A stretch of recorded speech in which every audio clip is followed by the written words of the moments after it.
नमस्कार, आप देख रहे हैं न्यूज़ वन इंडिया। मैं हूं आपके साथ पंकज यादव। करते हैं शुरुआत जहां पर क्या 2027 में यूपी में इंडिया अलायंस बरकरार रह पाएगा। ये सवाल इसलिए भी है क्योंकि हाल ही के विधानसभा चुनावों में जिस तरीके से यूपी में सपा ने कांग्रेस को भाव नहीं दिया और बदले में बाकी राज्यों में कांग्रेस ने सपा की अनदेखी की, इस बात की गुंजाइश और भी बढ़ गई है कि ये दोस्ती 2027 तक चल जाएगी तो बड़ी बात होगी। ऊपर से कांग्रेस के प्रदेश अध्यक्ष अजय राय और अखिलेश यादव के बीच की जो तल्खी है वो किसी से भी छुपी नहीं है। ऐसे में बड़ा सवाल यह भी है कि क्या कांग्रेस को समाजवादी पार्टी के बंटवारे में पर्याप्त महत्व देगी, और अगर नहीं देती है तो क्या कांग्रेस बार्गेनिंग कर पाएगी। यह सवाल इसलिए भी महत्वपूर्ण है क्योंकि कांग्रेस ने फिलहाल सभी सीटों पर तैयारी अभी से शुरू कर दी है। क्या है पूरा गणित, इसे समझेंगे, लेकिन उससे पहले हमारी ये खास रिपोर्ट देखिए। कांग्रेस ने शुरू की 2027 की तैयारी। सपा से कब तक निभेगी यारी? कौन होगा गठबंधन में बड़ा भाई? क्या सीटों पर फिर छिड़ेगी लड़ाई?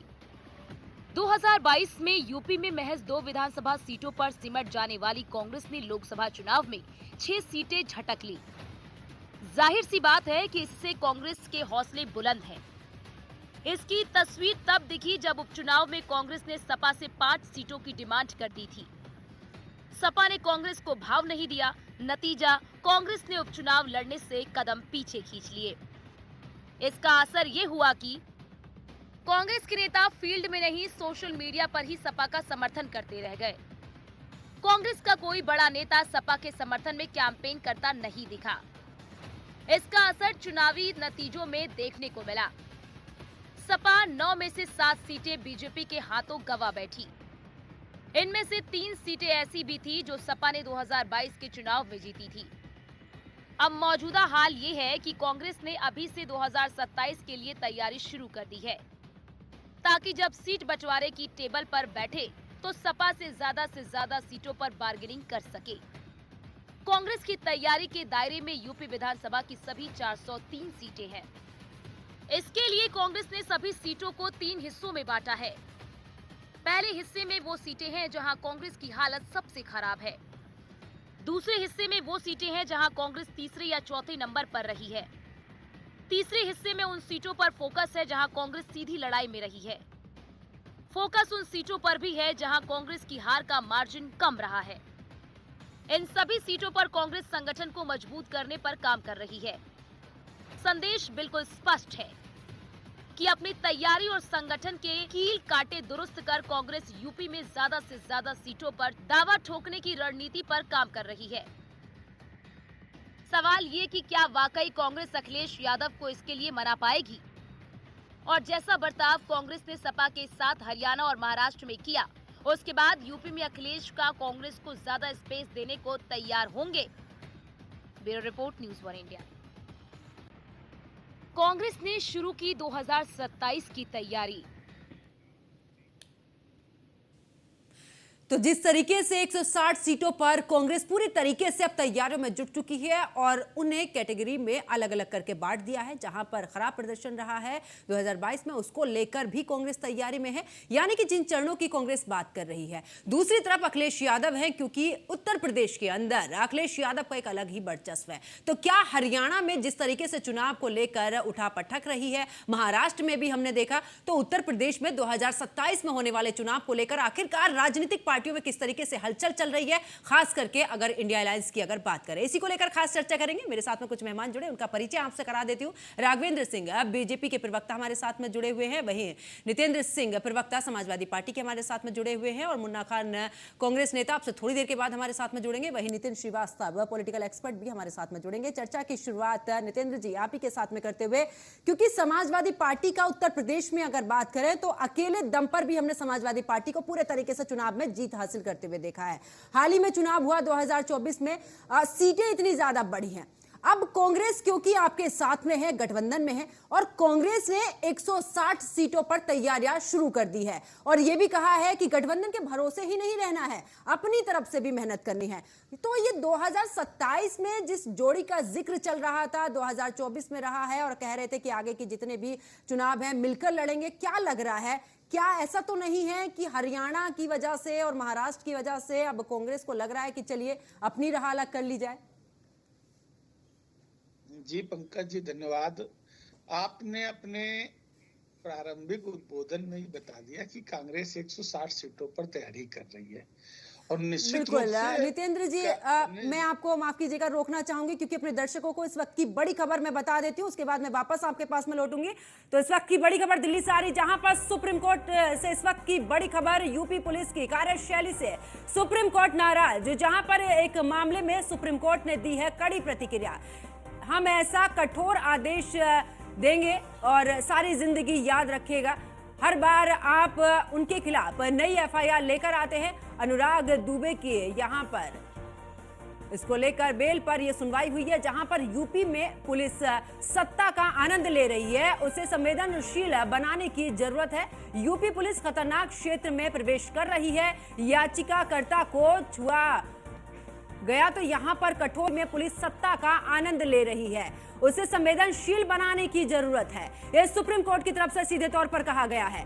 तो बड़ी खबर आपको बता रहे हैं, जहां पर सुप्रीम कोर्ट से जुड़ी इस वक्त की बड़ी खबर हम अपने दर्शकों को बता रहे हैं कि आखिरकार क्या कुछ खबर आई है। यूपी पुलिस की कार्यशैली से सुप्रीम कोर्ट नाराज नजर आया और इसी के तहत उन्होंने तमाम बातें यहां पर कही हैं। एक मामले में सुप्रीम कोर्ट ने दी है कड़ी प्रतिक्रिया और सीधे तौर पर यहां पर कार्यशैली पर भी सवाल उठाए हैं। हम ऐसा कठोर आदेश देंगे कि सारी जिंदगी याद रहेगा।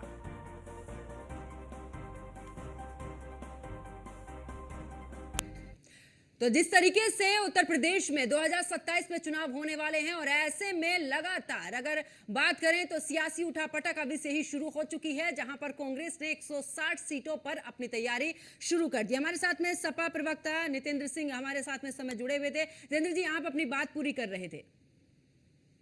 जी पंकज जी, बहुत अच्छी बात और साथ में आपने एक अच्छी खबर भी सुनाई।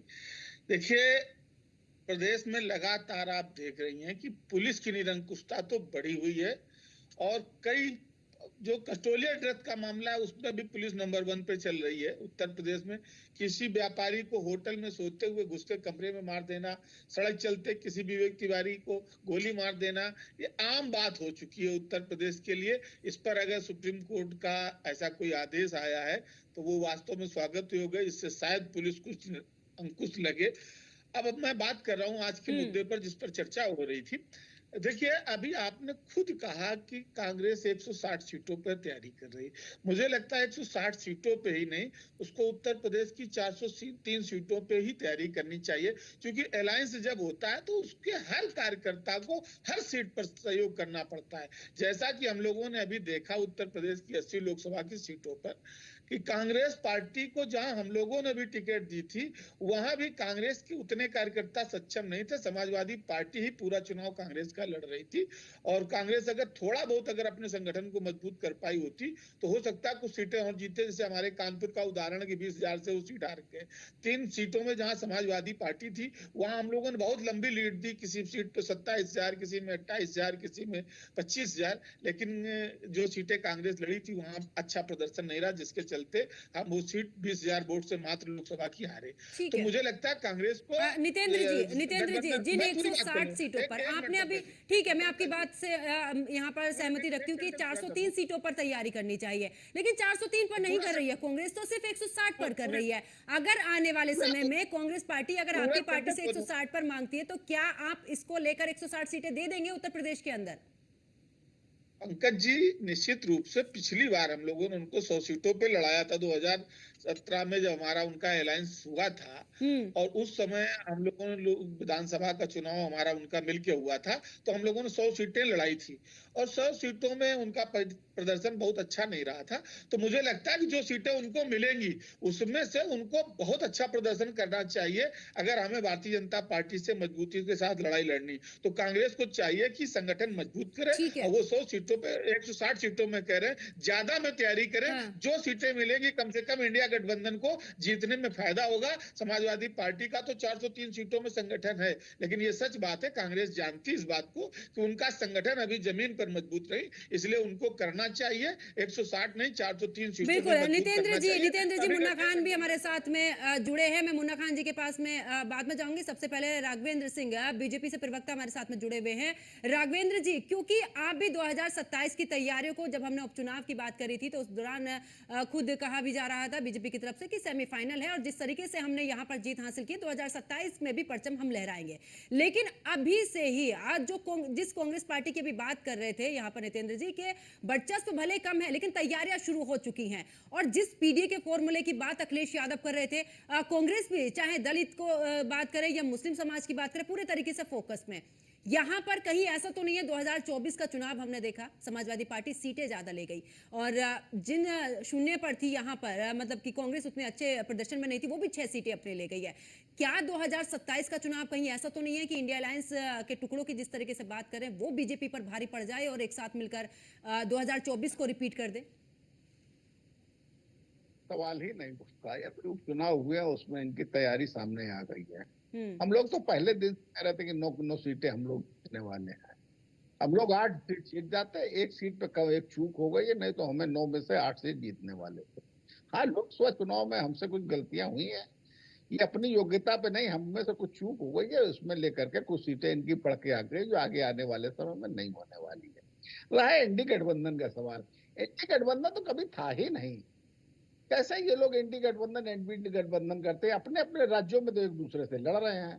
केरल में सीपीआई कांग्रेस लड़ रही है, पश्चिम बंगाल ममता बनर्जी कांग्रेस लड़ रही है, पंजाब में कांग्रेस अकाली दल लड़ रही है, दिल्ली में आम आदमी पार्टी कांग्रेस लड़ रही है। कैसा है इनका संगठन है, ये में समझ में नहीं आ रहा है। एक दूसरे से लड़ भी रहे हैं और इनका जो एनडी गठबंधन भी है। उत्तर प्रदेश में जो लोकसभा में 17 सीटें दी गई थी कांग्रेस को, कौन से बैठक में तय हुई थी? किसी बैठक में तय नहीं हुई थी। राहुल गांधी ने देखा कि ये सीटें कमजोर है, इनको दे दी जाए, तो वो समाजवादी पार्टी को दे दी गई थी। हमारे दोनों मित्र बैठे हुए हैं, दावे के साथ बता दें ये कौन सी बैठक में इनकी बैठक हुई है उत्तर प्रदेश में। कौन सी बैठक में तय हुआ था कि 17 सीटें के कांग्रेस लड़ेगी, उससे जो समाजवादी पार्टी लड़ेगी। समाजवादी पार्टी ने, मुझे याद है मध्य प्रदेश में कांग्रेस के लिए क्या क्या कहा था, मरा हुआ सांप और चालू पार्टी, ना जाने किन किन संबोधनों से उद्बोधित किया था। लोकसभा चुनाव में हम ये जो इनका एनडी गठबंधन था उसमें समझ में आ गया था। जो इनकी बैठकें होती थी, राष्ट्रीय स्तर के सभी राजनीतिक दल इकट्ठे होते थे, उसमें क्या तय होता था? उसमें कोई भी चर्चा नहीं होती थी। बैठकों में कौन लोग आएंगे, गाड़ियां कहाँ खड़ी होंगी, समोसे कौन लाएगा, पकौड़ी कौन लाएगा, मीडिया कौन मैनेज करेगा, फोटोग्राफी कौन कराएगा, अखबार कौन छपवाएगा, इस प्रकार की वाहियात बातों में चर्चा हुई थी। कॉमन मिनिमम प्रोग्राम नहीं तय हुआ था इनका। इनका एक नेता तक तय नहीं हो पाया था। बात करते हैं एनडी गठबंधन करे, कम से कम थोड़ा सा दिखाई तो पड़े एनडी गठबंधन कहीं है तो मुझे स्वीकार करे। मुझे तो कहीं दिखाई नहीं पड़ रहा है एनडी गठबंधन। उसके विपरीत हमारा गठबंधन देख लीजिए, हमारा गठबंधन चुस्त दुरुस्त गठबंधन है। आप महाराष्ट्र में देखिए, इनकी जहाँ सरकार बन भी रही थी वहां आपस में जूते में दाल बट रही थी। हमारे यहाँ आराम से देखिए मुख्यमंत्री की घोषणा हो गई, ये मुख्यमंत्री बनने जा रहा है। हमारे यहाँ कॉमन मिनिमम प्रोग्राम तय होता है, घोषणा पत्र में साझेदारी होती है, हम लोग तय करते हैं। हमारा कोई छोटा दल है तो उसको ये आभास नहीं होने देते आप छोटा दल है। हम लोग उसको बराबर के कुर्सी पे बैठाते हैं, बराबर के हम लोग साझेदारी की बात करते हैं। इस प्रकार की हम लोग नहीं करते हैं कि आप कितनी कांग्रेस पार्टी कितनी सीटों पे लड़ रही है। ठीक है राघवेंद्र जी, वापस लौटूंगी। नितेंद्र जी आपके पास भी वापस लौटूंगी। मुन्ना खान हमारे साथ में जुड़ चुके हैं। मुन्ना खान, क्योंकि इंडिया अलायंस की बात इस दौरान राघवेंद्र जी कर रहे हैं कि हमें तो नजर नहीं आता है। ठीक है, लोकसभा चुनाव में आपने जिस तरीके से इंडिया अलायंस रहा है, अब तो हमने चाहे हरियाणा का चुनाव देख लें, मध्य प्रदेश का चुनाव देखा है, महाराष्ट्र का चुनाव देखा है, लेकिन ऐसी कोई भी तस्वीर सामने इस दौरान नहीं आ रही है जहां पर एक साथ आप लोग नजर आ रहे हैं। 27 में आपने 160 सीटों पर तैयारी शुरू कर दी है। देखिए, मैं कहना चाहूंगा, बिल्कुल सरल तरीके से समझने की जरूरत है कि गठबंधन की पाठ हमें भारतीय जनता पार्टी न पढ़ रही। भारतीय जनता पार्टी के गठबंधन जिस तरीके से ये देश ने देखा कि किस तरीके से 27 साल पुराना गठबंधन, उसके पार्टी को ध्वस्त करने का काम भारतीय जनता पार्टी ने किया, बखूबी किया। उसके एमएलए एमपीज को तोड़ने का काम, उसके सिंबल लेने का काम भारतीय जनता पार्टी ने किया। किस तरीके से शिरोमणि अकाली दल को मिट्टी में मिलाने का काम किया, किस तरीके से नीतीश कुमार के पार्टी के साथ इन्होंने दुर्व्यवहार करने का काम किया और उन्हें हराने की पूरी कोशिश बिहार में की गई। ये देश की जनता, बिहार की जनता ने देखा। तो इन्हें गठबंधन का पाठ हमें ये न पढ़ा है। ये ऐसे दीमक है कि जिस दीवार में लग जाए उस दीवार को खोखला कर दे। जिस तरीके से आज देश में लगे हुए और देश को खोखला कर रहे हैं। आज इतिहास होगा और देश की जनता देख रही है, इस तरीके से 2 गुजराती देश बेच रहे, 2 गुजराती देश खरीद रहे और ये सारा देश देख रहा है और बार बार जीत के परचम के लहराने की जो ये बात कर रहे हैं, इन्हें पता है कि लोकतंत्र नहीं, इनका यंत्र जीत रहा है। इस तरीके से आज महाराष्ट्र में घोर अपराध की तरह लोकतंत्र को कुचलने की कोशिश हुई। कहीं इसकी वीडियो आई, लेकिन वहां चुनाव आयोग कोई संज्ञान नहीं ले रहा। वहां पे जो सुरक्षा दल मौजूद थे वो खुलेआम धमकियां दे रहे थे कि भारतीय जनता पार्टी में वोट डलने चाहिए और वो डलवाए भी। तो ये आपको देखना पड़ेगा।